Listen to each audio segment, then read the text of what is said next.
There are two battles taking place right now in the Donbas city of Bakhmut.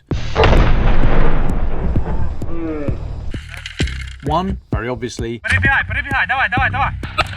on the ground. The second, if it explodes, will be felt in the Kremlin.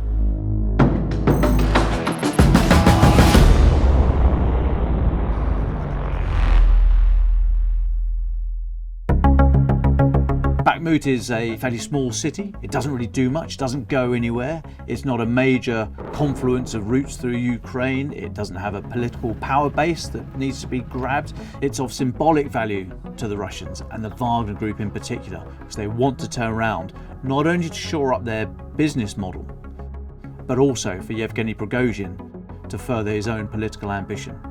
Я обращаюсь к президенту Украины Владимиру Александровичу Зеленскому. Уважаемый Владимир Александрович, подразделения ЧВК «Вагнер» практически окружили Бахмут. We've seen an outbreak of the infighting inside the Kremlin between the Wagner group and the regular Russian MOD, with Yevgeny Prigozhin on one side, Defense Minister Sergey Shoigu and General Valery Gerasimov, the head of Russia's armed forces, on the other. This fighting has flared up, with Prigozhin saying that his forces have been denied artillery ammunition, they're not being supported by the regular army. However, he can't have it all his own way. He wants to claim the glory all for himself to then pass on to the boss. But he can't do it. He hasn't got the manpower. He's had to go around the prisons recruiting people. He hasn't got the munitions. The tactics they're employing, which is very First World War stuff of just up and atom lads, they are losing people in their hundreds daily.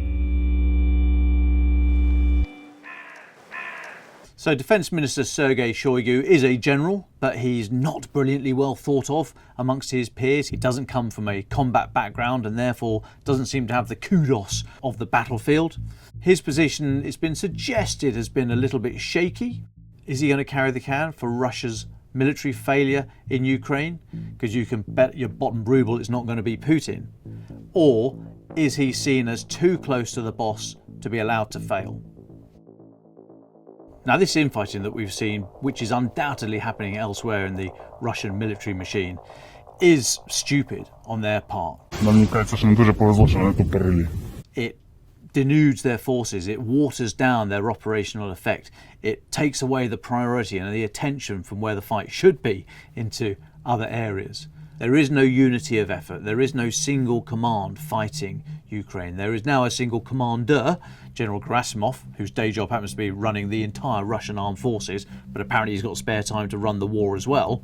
However, if you don't have somebody in charge prioritising and saying where the effort this week should be or which forces get the support for that particular operation, then it all just falls apart because the overall effort is diluted too far. But of course Putin likes that to a certain degree. He likes to employ the divide and conquer philosophy of leadership. He likes his underlings to be in favour one week and not in favour the next, always seeking to gain the boss's eye, to gain his confidence, to gain his trust. So of course there's going to be infighting, and Putin will allow it and maybe even encourage it.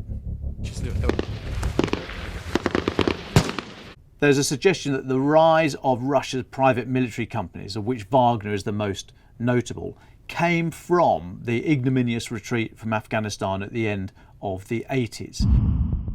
The sight of so many Russian soldiers coming back in body bags was thought to have some kind of effect on Russian society, which led in some small degree to the collapse of the Soviet Union. So the Russian authorities throughout the 90s were very clear that if they got into military conflict again, they wanted to make sure that those images of dead Russian soldiers were nowhere near the public, and hence outsourcing your military activity to a private company is very helpful. So there's real tension between the Wagner group and the establishment of the Russian MOD. So why does Putin still trust them? Well, they are very helpful to him elsewhere in the world. This idea of exporting Russian security has been used by the Wagner group in Syria, Libya, the Central African Republic, Mozambique, Venezuela, many other places. Wagner's not always had it their own way. They were chased out of Mozambique in 2019 by Islamic jihadists who started beheading them. They had a big contact with US forces in Deir ez-Zor in eastern Syria in 2018 when hundreds of Wagner fighters were supposedly killed. And they've also been operating in Sudan. Wagner were apparently called into the country at the behest of General Omar al-Bashir in 2017, fearing for the longevity of his regime. Putin agreed and sent in the Wagner group under the company name M-Invest to guard a gold mine. And since then, there have been stories that Wagner have been smuggling the gold out from Sudan via the Middle East back to Russia. So they have a very real fight in a lot of the most murky and bloody conflicts of today. The use of private military companies is a particularly murky area because, of course, they're not illegal. Many governments use them. The British government uses them. Private military companies do everything from combat operations through planning, logistics support, training, maintenance of equipment. They are registered businesses with corporate structures. So on the one hand, they are entirely legitimate and can be held to account. But of course, there is not some overarching law governing the use and the role and the legal remit of private military companies. The closest the world has come to was the setting up of the Montreux Doctrine. This sets out some legal obligations on the companies and also legal obligations on those states that want to use the services of such companies, including during war. Now, so far, just over 50 states have signed up to this, so that's not many around the world, and there's no legal obligation. These are guidelines rather than laws. So where is the accountability? And when do you move from providing security to becoming mercenaries? So Putin is very content to allow Wagner to export its business model of providing security around the world, not only because it brings in the money and it doesn't bring back Russian body bags, but also because of what it does to the international community.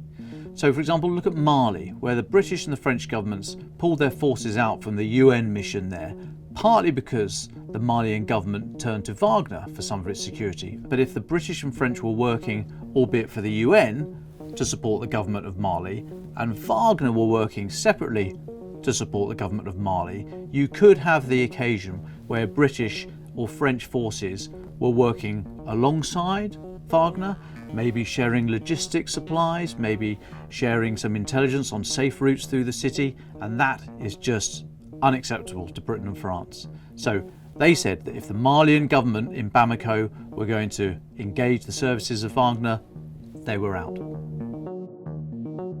So that line between being a corporate entity, legitimately providing security services, or being a fairly murky, brutal mercenary organisation is a fine one, and it's one that Wagner are able to play to their advantage. Defence in Depth is a weekly video output by the Telegraph of the big defence stories. If you'd like a daily fix of content about the war in Ukraine, I suggest listening to Ukraine the Latest, the Telegraph's podcast. For more defence stories, we've left links in the description below, and if you have a topic you would like us to cover, let us know in the comments. Please do visit our website for the latest updates, news and analysis, or failing that, you could buy a paper.